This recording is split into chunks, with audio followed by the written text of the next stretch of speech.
Hoje a gente vai começar uma série sobre milagres, certo?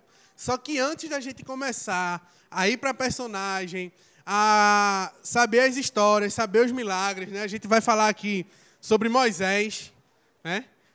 A famosa história de abrir o Mar Vermelho, né? A gente vai estudar isso aí, a gente vai dar uma conversada sobre isso, entre outras coisas.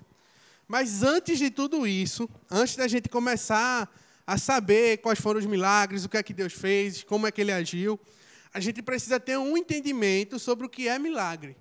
Então, hoje a gente vai falar sobre Deus ou amuleto, né? Será que Deus é aquele cara que, quando eu preciso de alguma coisa, eu vou lá, aciono um botão, faço uma oração, qualquer coisa assim, e Ele vem, né, como um super-herói para fazer aquele milagre ali? Então, como é que isso acontece? Porque se a gente não tem um entendimento correto disso aí, a gente vai ver hoje que a gente pode estar completamente errado. A gente pode achar que está indo para um caminho massa e está completamente perdido. Hoje, a gente não vai estudar sobre personagens específicos, apesar de ter dois que vão servir como referência. Mas hoje a gente vai ver duas gerações. Dois momentos na história do povo israelense, né, que vai ensinar muita coisa para a gente. Mas antes de começar a ir para o que a gente tem para conversar mesmo, eu queria saber uma coisa. Quem aqui precisa ou conhece alguém que precisa ou já precisou de um milagre? Né? Quem aqui, por exemplo, para passar de ano, só um milagre. Só um milagre. Aí levantou as duas mãos.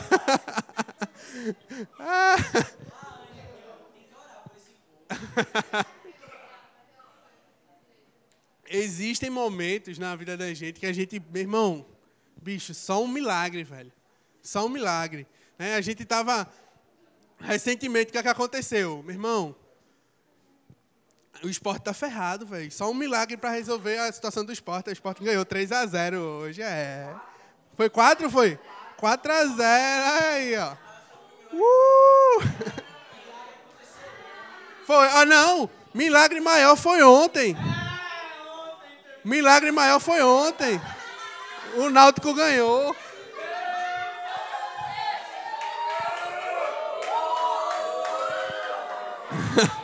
Aê, beleza.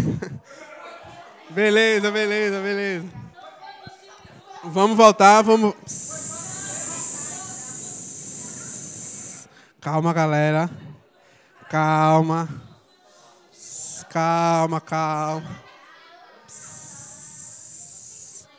Vamos lá? Então, todo mundo aqui, em algum momento da vida, ou precisa, ou conhece alguém que precisou, ou tem uma situação que você faz, meu irmão, como é que eu vou sair disso aqui? Né? Preciso tirar 14 na prova. Sempre tem esse momento. Então, a gente vai, primeiro reconhecendo que de certa forma, é uma necessidade até do ser humano em alguns momentos, como eu posso dizer assim, uma ajuda divina, né? Algo que você faz assim, meu irmão, eu não vou resolver isso com minhas próprias forças, eu não sei como resolver, né? Então, é mais ou menos isso que a gente tem que ter uma consciência de, se talvez eu não precisei, talvez eu chegue em algum momento na minha vida que eu olhe e diga assim, meu irmão, como é que eu vou sair dessa? Ainda um pouquinho antes da gente começar de fato, eu queria só relembrar uma coisa que a gente já falou aqui. A gente já falou no DIP da diferença, como Deus se relacionava com o povo no Antigo Testamento e como ele se relaciona hoje, por exemplo, que veio depois de Jesus, ou seja, depois do Novo Testamento. A gente já falou aqui, né? Aí eu vou só relembrar, tá? Talvez tenha a galera aí da primeira vez que está vindo aqui e tal, talvez nunca tenha escutado. A gente vai só relembrar. Como é que era feito antigamente, por exemplo, para você ter seus pecados perdoados? Você pegava um animal lá, sem mancha, sem problema nenhum, levava lá o sumo sacerdote, que era o cara que era o intermediador lá entre Deus e o povo, e ele fazia o sacrifício e tudo mais. Era dessa forma, tá? Eu não vou explicar tudo, mas eu preciso relembrar um pouco isso para a gente poder continuar, beleza? E hoje, como é que nós tivemos nossos pecados perdoados? Através de Jesus, através do sacrifício dele, e a gente foi perdoado. Beleza? Então, existe a forma como Deus se relacionava com o povo no Antigo Testamento, é um pouco diferente, é muito diferente como ele se relaciona hoje. A gente falou, né, na série passada sobre relacionamento. A gente viu como se relacionar com Deus, né? Então, só eu preciso que a gente tenha esse entendimento para poder continuar, tá? Beleza? Aí, vamos lá. Como é que, antes lá no Antigo Testamento, o que é que tinha?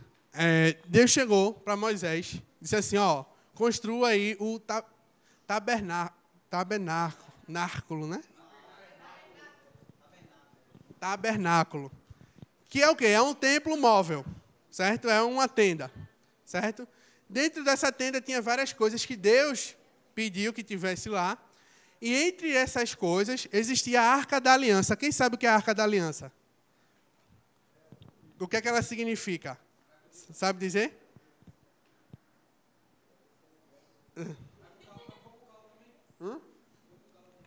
Não, já passou.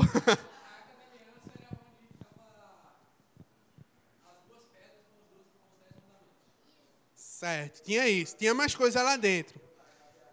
Isso. Só que é o seguinte, o que é que ela significava para o povo? A arca, ela significava a presença de Deus, certo? Um exemplo, quando Israel ia ter alguma batalha, ia guerrear contra alguém, a Arca da Aliança ela ia na frente, mostrando que Deus estava na frente daquele exército, né? E por isso, enfim, a gente inclusive vai falar até sobre Gideão, que é uma história muito legal. Fala bastante disso, assim, de como Deus vencia as batalhas pelo povo dele. Então, a Arca da Aliança, por exemplo, ela ia na frente, ela representava a presença de Deus, né? Hoje a gente tem, como a gente já sabe, o Espírito Santo e tudo mais, mas naquela época era a Arca da Aliança que representava, ó, Deus está presente aqui com esse povo. Beleza? Pronto. Explicando tudo isso, todo mundo sabendo disso aí. Vamos orar para começar? Deus, obrigado por mais um DIP, obrigado por mais um domingo, obrigado por mais uma semana. Que o Senhor esteja abrindo nossos corações, as nossas mentes, Pai, para esse momento aqui, para essa conversa, Pai, para que a gente possa estar aprendendo cada vez mais de Ti. Vem com o Teu Espírito Santo, Pai, e fala aquilo que Tu queres, Pai. Não o que George quer, que ninguém queira, mas o que Tu queres, Pai. Em nome de Jesus. Amém. Então, hoje a gente vai conversar sobre a geração de Eli. Não é aquele do filme, tá? O livro de Eli. Não é. Eu gostei do filme. Mas, enfim, não tem nada a ver, tá? Apesar de que no livro ele está carregando a Bíblia, mas não tem nada a ver com Eli da Bíblia, tá? Mas é a geração de Eli que perdeu essa Arca da Aliança. Olha a bronca aí, ó. Olha aí, ó. Versus a geração de Davi, que recuperou a Arca da Aliança. Certo? Então, vamos lá. Assim, é muito importante. Eu ia dizer nesse momento, não, no DIP todo. Mas é muito importante no DIP todo que vocês prestem atenção, certo? Pedir aí a galera para parar a conversa paralela aí, porque a gente precisa entender todo um contexto para poder chegar onde a gente quer, beleza? Então, vamos lá. Quem era Eli? Eli, ele era o sumo sacerdote, certo? Ele era o cara lá que intermediava as paradas. Deus, ele agia através da vida de Eli, certo? Teve até um momento que uma mulher lá, que ela não podia ter filho e tal, foi lá, pediu para ele interceder lá e tal, fazer o meio de campo, e aconteceu um milagre. Ela teve o filho dela, que inclusive esse filho dela é Samuel, né? Depois ele tem uma parte bem importante assim na história do povo de Israel. Ele, se eu não me engano, ele é a transição para começar a ter os reis de Israel, né? Ele participa da transição. Então, e Eli que criou Samuel, vê que engraçado, né? Enfim, estava lá e Deus operava através da vida de Eli, certo? Ele fazia alguns milagres, tinha alguns feitos. Só que Eli, ele tinha alguns problemas. Eli, ele era um cara omisso. Ele era um cara omisso. Como assim? Ele tinha 2 filhos. Deixa eu só pegar o nome aqui. Ó. Eu acho que a pronúncia é essa. Hofni, é assim? Eu acho que é. E Finéias. Ele tinha esses 2 filhos. E aí, qual era o problema? Meu irmão, esses 2 caras, eles eram a alma cebosa, velho. Meu irmão, era muito alma cebosa. Aí vai dizer, tá, George, mas tem nada a ver, o que é que ele tem a ver com isso? É o seguinte, o que é que eles faziam? Como eu falei, o sacrifício não era feito com os animais, a galera chegava para fazer o sacrifício, e aí tinha que queimar aquela carne, enquanto a carne estava queimando, eles pegavam um negócio para tirar as carnes assim, ó. Ou seja, inventaram um churrasco. É brincadeira, não sei se foram eles. Mas, ó, vê que é uma cebosa. Porque aquilo ali era para ser queimado, aquilo era uma oferta a Deus. Enquanto estava queimando ali, tá no ponto aqui, ó. Tirava. Né, tirava até, tirava a gordura, não deixava nem a gordura queimar. Né? Isso, exato. Então, além disso...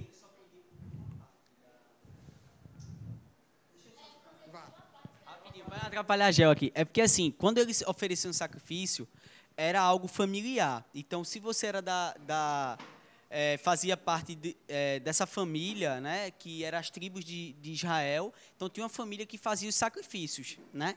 E no caso, Eli fazia parte exatamente dessa família sacerdotal que cuidava das ofertas, e eles podiam comer algo específico da carne. Esses caras eram alma cebosa, eles iriam assumir o pai depois, né?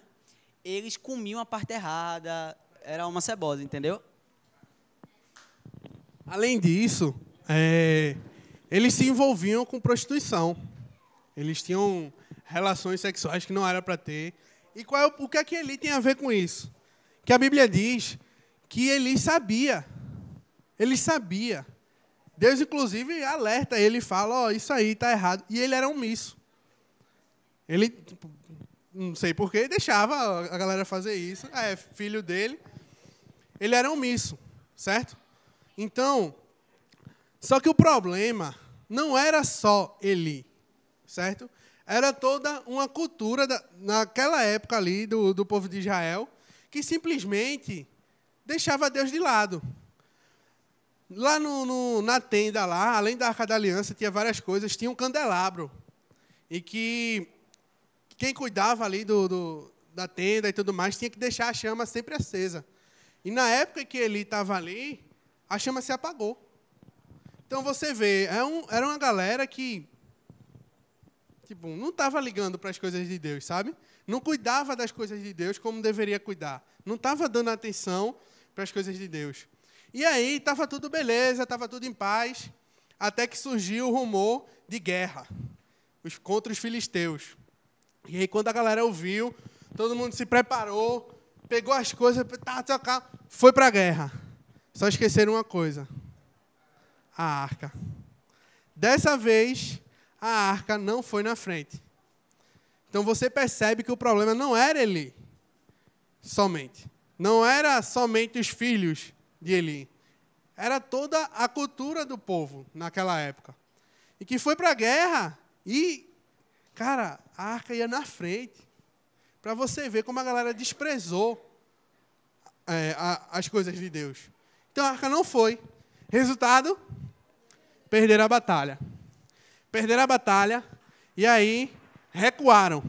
Eles recuaram, aquela coisa, né? Perdemos a batalha, mas não perdemos a guerra. E aí recuaram. E aí quando recuou, alguém disse, eita, tem a arca. Caramba, meu irmão, vai buscar a arca. Mandaram buscar a arca, a galera pegou a arca, levou a arca para onde a galera estava acampada. A Bíblia diz que quando a arca chegou, o povo de Israel deu um grito tão forte que a terra tremeu. Né? Tá aquele cena de filme que fica sempre um cara no cavalo na frente, falando, vamos lá, Hoje é um ótimo dia para morrer. E não sei o quê. Aí depois... Aí depois dá um grito, né? Pronto. Disse que o grito foi tão forte. O exército de Israel ficou tão cheio de energia por causa da arca, que a terra tremeu. E aí, quando eles foram para a batalha, o que aconteceu? Perderam de novo. Oxi. E agora? Eles foram para a batalha, nem se lembraram da arca. Quando perderam, levaram o pau lá, lembraram, mandaram levar a arca, perderam, e o pior, os filisteus pegaram a arca e levaram. Os maiores inimigos pegaram a arca da aliança, a presença de Deus, e levaram embora. E aí? Diga. Mas não tinha um esquema de, tipo, se eles tocassem na arca, eles pegavam um pouco. Isso. Vou falar um pouquinho disso aí. Bom, o que é que a gente pode, logo de cara, tirar como lição dessa galera de Eli, da geração de Eli? Foi um povo que só lembrou de Deus na hora do aperto. Um povo que desprezava Deus completamente. E lembrou de Deus por quê? Pelo quê? Pelo que ele fez, pelo que ele podia fazer. Poxa, a gente perdeu, meu irmão, traz a arca que a gente vai encher de força aqui, cada um vai matar 30. Deus podia fazer isso. Mas eles só buscaram a Deus pelo que Deus podia fazer. Ou seja, usaram Deus como o quê? Um amuleto. Como um amuleto. Como o gênio da lâmpada foi falar aí? Massa. Exatamente. É como se apareceu e a gente viu o que aconteceu, né? Aí vamos lá. Vamos falar agora da geração de Davi, certo? Davi é aquele da história, Davi e Golias e tal. Tem vários milagres, vários acontecimentos da história de Davi que você olha assim, meu irmão, velho, que doideira. Só que tem um detalhe muito interessante, por exemplo, na história de Davi e Golias. Golias lá, o gigante, Davi maguinho, tá, não sei o quê, baixinho. Ele era o mais novo dos irmãos lá. E o gigante diz, meu irmão, cara, peraí, dá um peteleco aqui, tu voa. Né? E Davi diz, você vem contra mim com suas armas e sua força, mas eu vou contra você em nome do Senhor dos Exércitos. Então, Davi, ele era um cara que sempre buscava ter a presença de Deus na vida dele, cumprir a vontade de Deus, estar sempre alinhado com a vontade de Deus. Então, Davi era um cara que ele prezava muito por isso aí. Tem um lado da história de Davi que, assim, sou eu, tá? Eu parafraseando aqui. Que Davi, ele era um cabra safado segundo o coração de Deus. Como assim, Gel? Já é o seguinte. Davi, em certas ocasiões, agiu como os filhos de Eli. Ele errou, e errou feio. Tá ligado? Ele errou feio. Mas qual era a diferença de Davi para os filhos de Eli? Porque Davi, ele se arrependia profundamente. Davi, ele... Carlinhos, uma dúvida. A pergunta é ao pastor. Davi, ele escreveu todos os salmos? Não, né? Mas boa parte. Boa parte. Pronto. Se você for ver, né, vários salmos, até que ele escreveu, você... Massa.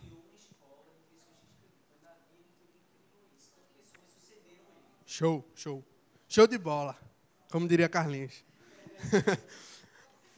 Então, você vê ali um arrependimento profundo, né, de Davi, quando ele fala a Deus, ele se arrepende, e ele mudava. Né, por mais que errasse aqui, se arrependia, errasse ali, mesma coisa que a gente. Mas ele errou feio em certos momentos, mas a diferença é que ele buscava estar sempre alinhado, pedindo perdão, se arrependendo do que ele fazia.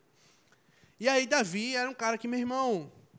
Sim, um detalhe. Essa arca, né, a tenda lá, o templo, às vezes mudava de endereço. mas só quando Deus mandava. Né? Não era, aqui tá, essa época do ano está muito quente, vamos mudar. Não, era quando Deus mandava. Então, ela foi roubada, ou seja, não foi Deus que... Tipo, não era para ter saído, né? Então, Davi, sabendo disso... Na verdade, a arca, na época de Davi, já estava em território israelense. Só que ela não estava em Jerusalém, que era de onde ela não deveria ter saído. Ela estava em outro lugar. Porque os filisteus foram lá, pegaram a arca, botaram no templo de um deus pagão deles lá, e só deu besteira. Eles disseram, não, tira isso daqui, porque só está dando mal para a gente. Mas aí a arca já estava em território israelense, mas não estava em Jerusalém. Né? Davi, sabendo disso, disse, vamos recuperar. Vamos trazer de volta, porque aqui é o templo do Senhor, é aqui que ele tem que estar, então vamos buscar. E aí ele se empolgou, velho. Ele se empolgou, ele pegou, mandou fazer um carro novo de boi, só para buscar a arca, pegou os melhores, sei lá, piloto de carro de boi, sei lá o que é. Como é o nome? Qual é o nome? Não, cara. Vaqueiro, os vaqueiros assim, ó. Pega os melhores vaqueiros aí, traz aí. Pegou, bora buscar. E foi gente tocando instrumento. Ele fez uma comitiva arretada para ir buscar a arca. Só que tinha um detalhe. Não era qualquer pessoa que podia pegar na arca, não. Tinha todo um protocolo, tinha todo um esquema para poder se transportar a arca, porque ela era a presença de Deus. Né?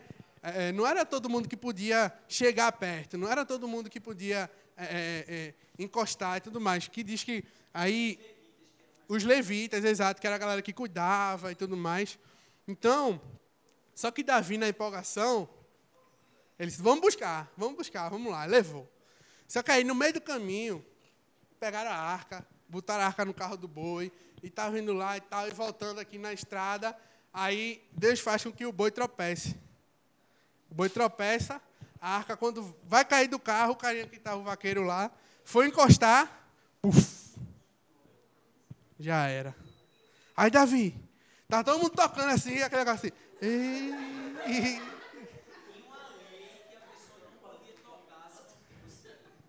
Porque a pessoa, para poder tocar, ela tem que passar por um processo, ela tem que se purificar. Era todo um processo para poder tocar na arca. Mas aí tá todo mundo lá, ei, arca, não sei o que, buf. Sempre tem aquele que parou e ele continua cantando, né?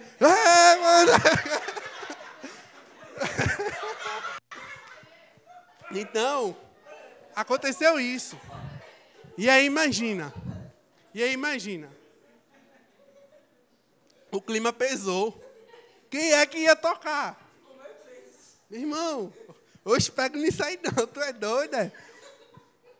Então ficou o negócio, bicho, e agora?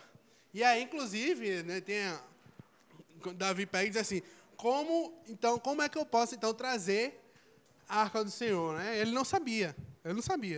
E aí, diz que no meio da estrada, tinha uma casinha assim, bem pobre, na beira da estrada. Davi chegou lá, opa, sei o quê, aí veio uma senhorinha e tal. Aí era a casa de um cara que o nome dele é bem estranho, Obed-edom. É um nome bem... Não bote no seu filho. Valeu. E aí, Davi pega e diz assim, ó, vê só, aconteceu um pequeno probleminha aqui, e a gente não pode carregar essa arca. Eu vou deixar aqui no cantinho da sua sala, tá certo? E aí, eu vou lá descobrir como é que eu pego e depois eu volto.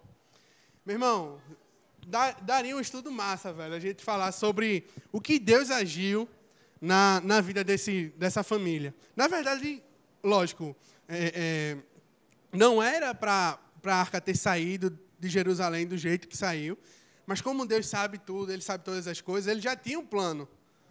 Inclusive para a vida daquela família que estava ali. Meu irmão, a história é muito massa. Eu vou voltar a falar sobre ele no finalzinho. Mas é muito interessante, velho, o que Deus faz. Então, se quiser... Oi?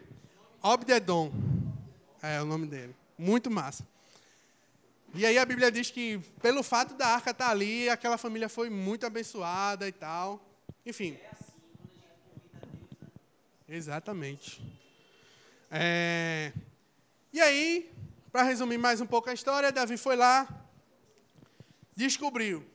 Ele descobriu como é que se... É Samuel. Então, é Samuel? Bateu uma dúvida agora. Crônica não, Samuel. É Samuel. É Samuel ou Reis? Depois eu boto lá no grupo. Né? Samuel. Então vamos lá. Qualquer coisa, chega lá na Bíblia e bota Obed-edom, só tem ele. Com esse nome. Ó. Não, certo. Aqui a questão... É porque eu estou em dúvida, mas eu acredito que seja Samuel. Vamos lá. Davi foi lá e disse, não, beleza, descobri como é que faz, preparou todo o povo lá e tal, depois de um certo tempo, ele voltou, pegou a arca, tudo mais, voltou. E aí, quando ele volta, meu irmão, aí ele faz uma festa do caramba e tal, e ele pula, e ele dança, e é uma festa danada. Então, basicamente, essa é a história de como a arca se perdeu e de como a arca foi recuperada. Quais são as lições que a gente tira da geração de Davi? Né? Davi era um cara muito temente a Deus. Né? Ele buscava obedecer a Deus e, mesmo de certa forma, errando a primeira tentativa, né, de buscar a arca, ele foi lá, buscou e tal, descobriu como é que se trazia, pegou a arca e colocou ela no lugar de onde ela nunca deveria ter saído. E aí você, se for para ver a história de Davi, você vai ver o quanto que ele era abençoado por Deus, o quanto de milagre que aconteceu na vida dele. Né? Meu irmão, Jesus é descendente de Davi, velho. Pô, diga aí. Então, meu irmão, assim, tem muito nome, mas... Jesus é chamado filho de Davi, olha isso. Então, você já deu para perceber a diferença?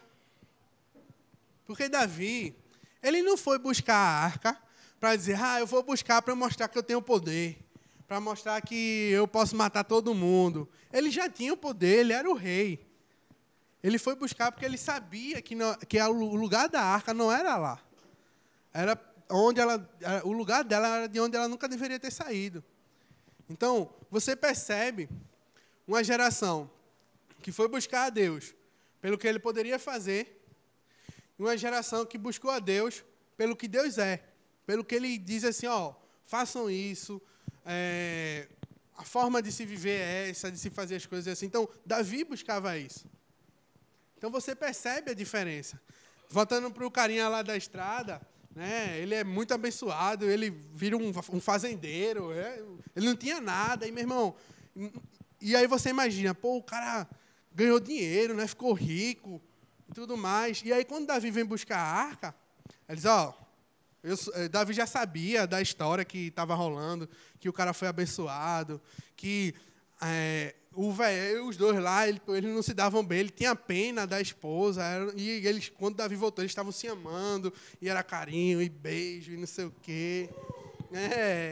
Então, a vida daquele cara mudou completamente. E aí Davi chega e diz assim, Obed-edom, valeu aí, muito obrigado, mas vou levar a arca. E aí o cara diz, não, muito obrigado e tal, vou ficar aqui cuidando das minhas coisas, né? Tocando aqui a fazenda. Sabe o que ele fez? Ele disse, meu rei, se a arca for, eu vou junto. Esse cara, esse Obed-edom, ele foi ser porteiro da sala da arca. Assim. Ele disse, deixa eu ver, nem que seja pela frestinha da porta, mas deixa eu ver. Imagina o cara largar tudo que ele tinha, uma fazenda e tal, um bocado de coisa, foi ser porteiro lá, pelo menos para olhar, para ver lá a arca. Imagina a transformação que Deus fez na vida desse cara. Então você percebe que não é questão só de Eli, ou questão só de Davi, ou de personagem Y, ou personagem X, mas você vê que é uma cultura. Existe uma cultura que despreza completamente as coisas de Deus e quer saber só do que Ele pode fazer. E uma outra que, mesmo sabendo o que Deus pode fazer, aquele carinha lá, meu irmão, Deus mudou a vida dele. Ele não tinha nada, ele era um fazendeiro, tinha dinheiro, tinha tudo.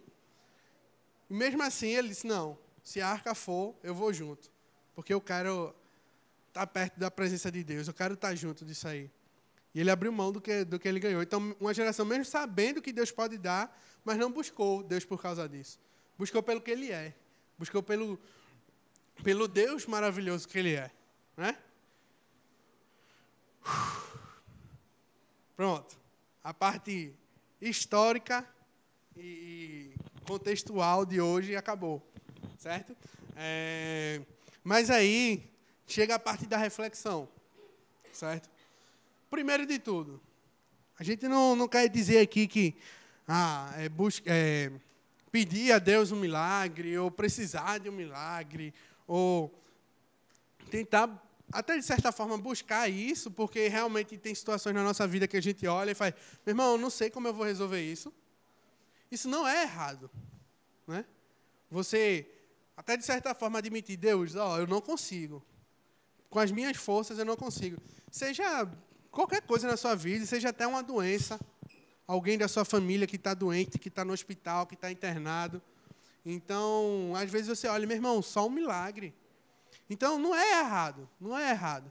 Só que o milagre, ele tem um propósito. A gente vai falar sobre esse propósito do milagre nas próximas semanas. Pegando vocês aí pela curiosidade. Todo mundo aqui espera uma semana para ver o episódio da série. Pode esperar o Dip também um pouquinho. Exatamente. Mas a gente vai trabalhar mais assim. Por que o milagre acontece? Por que ele acontece? A gente vai falar mais sobre isso. Mas antes de começar a falar isso, a gente tem que começar a conversar sobre o milagre, entendendo a forma correta de olhar para eles. Que, na verdade, é olhando para Deus. Né? Não é que, eu vou pedir um milagre a Deus, pronto, me ferrei, não vou ser que nem a geração de Eli. Não. Né? Mas você tem que buscar a Deus pelo que Ele é. Né? Porque Deus quis que tivesse uma arca aqui na terra. E por que essa arca ia simbolizar a presença dele? Por quê? Alguém sabe? Por quê? Sabe por quê? Porque desde o início, desde o começo, lá em Adão e Eva, o objetivo de Deus era se relacionar com a gente. Ele queria se relacionar. Depois da queda, depois do todo o processo, essa foi a forma que ele encontrou, lógico, com os motivos, de continuar se relacionando com as pessoas. Jesus, mesmo objetivo, para continuar essa ligação com a gente. Né? Então, era por isso que tinha essa arca. Não era porque Deus queria mostrar que ele podia destruir alguém se tocasse, não toque na minha arca, que você vai morrer. Não era por isso. Lógico que tinha que existir as regras, tinha que existir todo o processo para que aquilo não fosse feito de qualquer forma. Porque era Deus, era a presença de Deus ali. Né? Mas ele fez isso para poder se relacionar com a gente, que era o objetivo dele desde o início. Então, lógico, nessa relação vão surgir várias coisas. Vai surgir a transformação que Deus vai fazer na sua vida. Né? Como a gente até já falou aqui, aquilo que você achava que não tinha nada demais, depois que você tem um encontro com Jesus, você começa a dizer, poxa, por que eu faço isso? Né? Pô, isso aqui que eu faço está errado. Então, vai desde dessas mudanças até milagres, né? na vida da gente. Eu queria compartilhar um milagre / livramento, que não deixa de ser um milagre, que aconteceu comigo. Uma vez eu estava aqui na igreja, só que era do outro lado, lá na casinha lá, essa casa da frente, que o Conexão era lá. Só que, se eu não me engano, não, era o Alfa, que também era lá. Estava rolando o Alfa lá, e eu estava lá trabalhando e tal, meu pai veio me buscar. E aí eu entrei no carro, e aí quando a gente chegou na Avenida Boa Viagem, quebrou o freio do carro. Quebrou, não estava funcionando. Ele pisava e o carro não parava. Então, o que ele fez? Dava uma aceleradinha e ficava puxando o freio de mão, sei lá, quando o sinal fechava. Então, o carro foi bem lentinho. E aí, quando a gente dobrou ali, no Carrefour ali Antônio Falcão, ali, aquela esquina lá, é um cruzamento. E a gente ia passando direto assim, a gente estava no sinal parado. E aí, quando o sinal abriu, ele pegou, acelerou bem pouquinho e foi. Só que quando ele estava chegando no cruzamento, assim, irmão, sei lá, abriu um buraco no chão e apareceu um ônibus do nada. Não sei como, a gente não viu esse ônibus. E ele passou a 200 km por hora. No susto, meu pai fez o quê? Pisou no freio. Porque foi a reação mais automática, né? Ele, eita, o freio está quebrado, eita, eu tenho que puxar o freio. Mas ele não pensou nisso. O ônibus vindo assim. Ele pisou no freio. O freio pegou. O freio pegou, o carro chega, deu aquele... O ônibus passou, a gente ficou aquele meio segundo assim, meu irmão. E aí ele acelerou. E aí quando pisou no freio de novo, o freio não pegou. E a gente chegou... Graças a Deus, né? Graças a Deus. Estou podendo contar essa história aqui. Mas isso foi Deus, velho. Foi Deus agindo claramente ali na minha vida, na vida do meu pai, né? E até quando chegou em casa, assim, o freio não pegou, o freio de mão. No outro dia ele levou para o cara consertou o freio só funcionou naquela hora. Hã? Aí eu não sei, não entendo de carro, não. Mas, enfim. Então, a presença de Deus na nossa vida, ela vai gerar muita coisa. Ela vai gerar uma mudança, ela vai gerar um milagre, ela vai gerar coisas que a gente não consegue entender. Tá? E essas coisas têm um motivo. Mas eu não posso buscar a Deus pelo que Ele pode fazer. Eu não posso buscar Ele por causa disso. Porque sabe o que é que vai acontecer? Eu vou esquecer do porquê que Deus se relaciona comigo. Eu vou esquecer do porquê que eu tenho que buscar a presença de Deus. Porque senão eu vou tratar Ele como um amuleto. Eu vou seguir a minha vidinha aqui, como se nada tivesse errado, vou esquecendo. E começa a usar Deus como uma espécie joga, com a mesma coisa que joga aquelas moedinhas na fonte, né? Ah, eu quero isso, quero aquilo. Então, eu começo a esquecer disso. Eu começo a agir como uma geração que, meu irmão, a arca ia na frente, doido. Se a arca fosse atrás, eu ficava calado. Mas a arca era a primeira coisa, velho. A galera esqueceu. Olha o tamanho do desprezo que eles tinham. Eles nem lembravam mais, pô. Se fosse no meio, atrás, beleza. Mas na frente, bicho, acho que está faltando alguma coisa, né? A arca desse tamanho, mas beleza. Então... A gente não é porque, foi ele, não, está mostrando a cultura de um povo, que, inclusive, é o que a gente também vai ver aqui, a quantidade de milagre que esse povo viu. Porque quem era esse povo? Era a galera que estava sendo escravizada no Egito. Moisés foi lá, pegou e levou a galera. A gente vai ver que esse foi um povo que mais viu milagre na face da terra. Mas, mesmo assim, eles desprezaram. Por quê? Porque eles estavam buscando a Deus pelo que ele poderia fazer, e não pelo que ele era. Davi, ao contrário, buscava a Deus pelo que ele era. E aí você vê a quantidade de coisa, mesmo Davi errando, a quantidade de coisa que Deus fez através da vida dele. Certo? Então, a reflexão que eu pedi para a PH vir para cá, e a reflexão que eu quero para a gente hoje é exatamente essa. Como a gente tem buscado a Deus?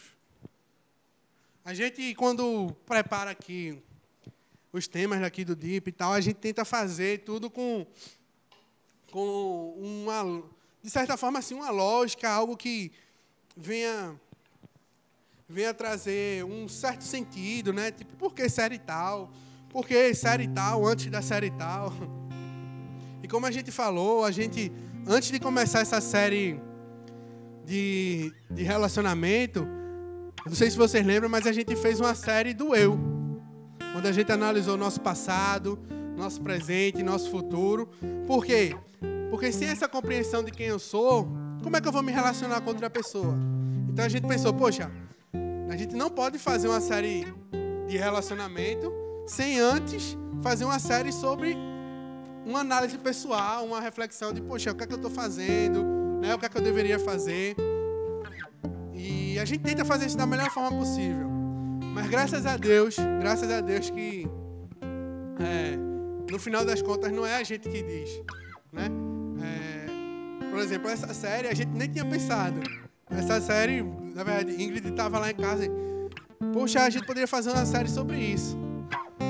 E aí quando eu comecei a montar lá e tal, o de hoje, eu falei, meu irmão, tem tudo a ver, velho, com a série passada. Bem, a gente não planejou, Deus é massa, né, velho?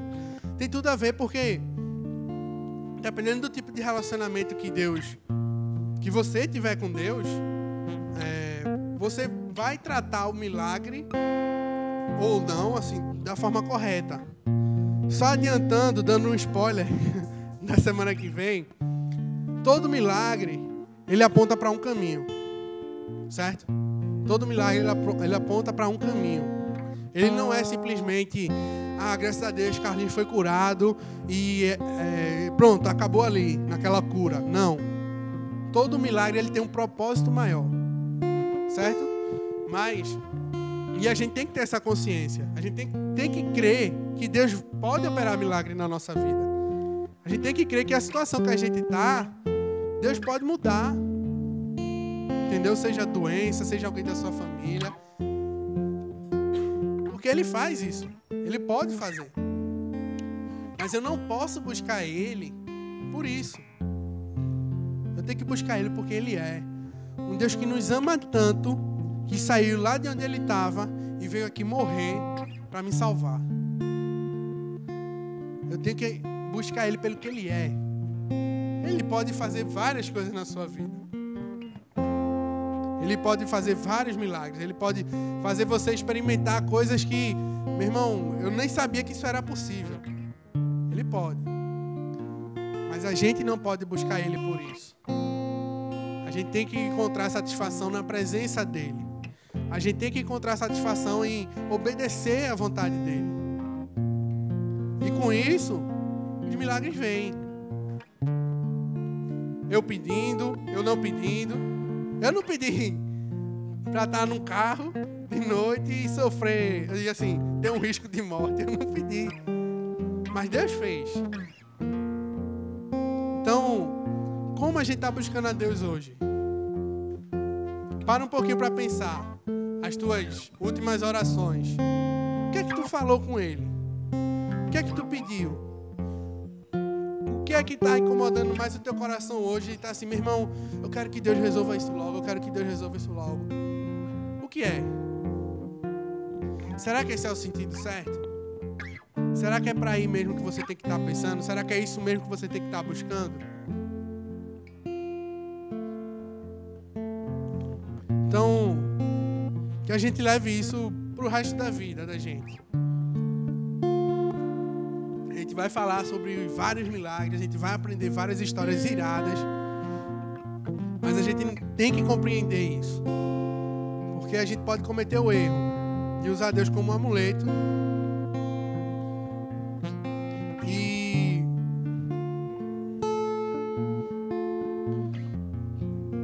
toda vez que eu fizer só isso, somente isso, eu sempre vou estar perdendo as minhas batalhas.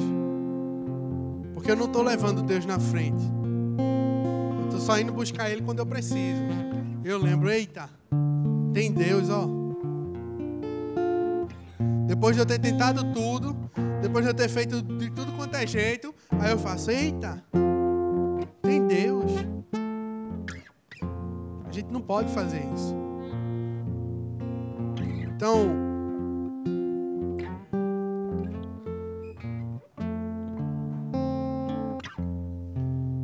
tenta se analisar.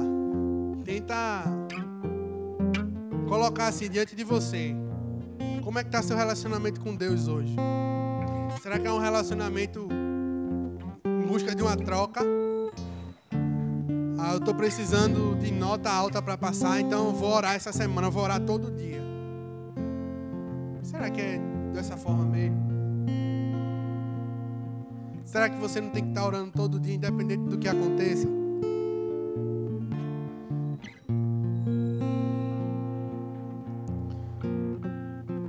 Eu queria dar um tempo para vocês orarem. Mas se esforça mesmo, se esforça. Eu sei que Às vezes quando a gente faz isso, só ora aí, a gente fica pensando em tanta coisa. A gente, eita, quando eu sair daqui, eita, vai ter aquela pizza, vai ter aquele sushi. A gente pensa em tudo isso. Mas para mesmo. Tira tudo que vier te atrapalhar agora na tua cabeça. Se você ultimamente tem feito Deus de um amuleto, se você tem feito Deus de um gênio da lâmpada ou coisa do tipo, pede perdão. Pede perdão a Deus. Assim como Davi, se arrepende. Pede para Ele te ajudar a buscar a Deus, a buscar Ele da forma correta. A buscar Ele pelo que Ele é, não pelo que Ele faz. Tenta tirar qualquer coisa que venha te atrapalhar nesse momento.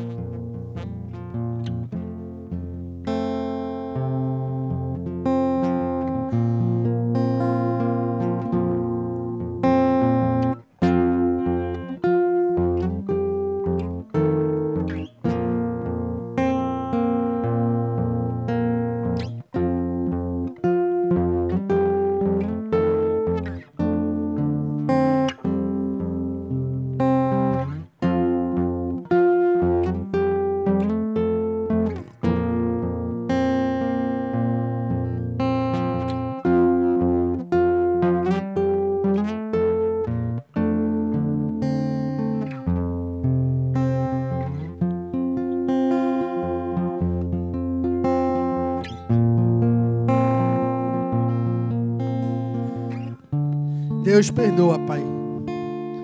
Perdoa a gente porque várias e várias vezes, Pai, na nossa vida, a gente, de certa forma, só quer te usar, Deus.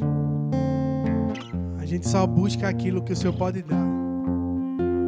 A gente busca aquilo que o Senhor pode fazer. E não aquele que Tu és, Pai. Porque Tu és o nosso Pai. Tu és o nosso Senhor, Deus. Tu és o nosso Salvador. Perdão porque várias e várias vezes a gente esquece de tudo isso. A gente despreza tudo isso. E só faz pedir. E pedir, pedir, pedir, pedir.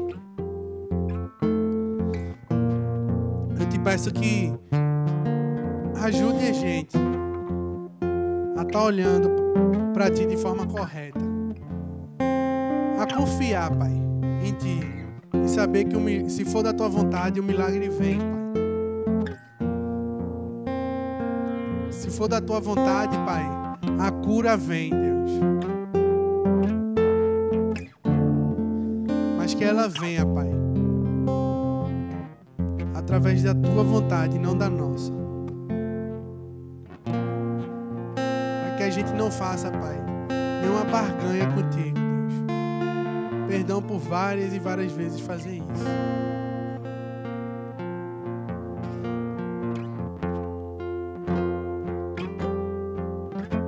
Eu te peço, Deus, para que durante essas semanas, durante essa nova série, o Senhor realmente esteja conversando com a gente, falando, mudando alguns pensamentos nossos e ajudando a gente a mudar, para fazer cada vez de acordo com a Tua vontade. Ao mesmo tempo, Pai,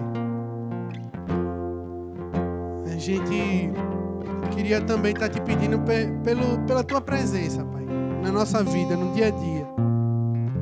Assim como o casal que morava lá na beira da estrada, só pelo fato de estar ali, o Senhor estar presente ali naquela casa, aquela casa foi abençoada, Pai. Então, da mesma forma, eu te peço, Deus, que a Tua presença, que o dia a dia contigo abençoe nossas vidas. Não para que a gente possa ter alguma coisa, não para que a gente possa ganhar algo, mas para que, se chegar um momento que a gente tenha que decidir entre as coisas que a gente tem ou a Tua presença, a gente escolha a Tua presença, Deus. Para quando chegar um momento que a gente tiver que decidir fazer a nossa vontade ou a Tua, que a gente escolha a Tua. Muito obrigado, Pai. Muito obrigado pelo Senhor ser quem o Senhor é. Muito obrigado pelo amor que o Senhor tem por nós. Em nome de Jesus. Amém.